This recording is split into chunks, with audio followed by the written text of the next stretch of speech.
guys, it's time to do another showcase. Today I have a bud vase here that has been painted with acrylic pouring techniques, and it has been sealed with multiple coats of a clear gloss top coat. I've brought it outside because it has gorgeous gold paint in it, and the sunshine helps show that off.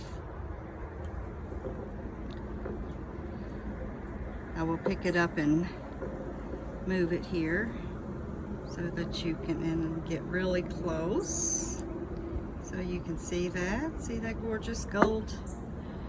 The sun is going in and out, but this is the best day for filming for the next week.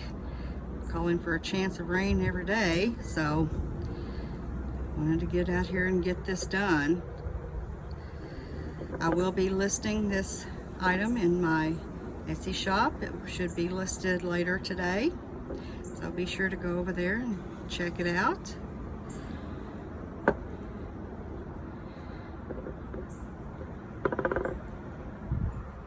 I hope you guys have enjoyed this showcase. I'm going to wrap it up for today. I hope you will enjoy the rest of your day. Bye-bye.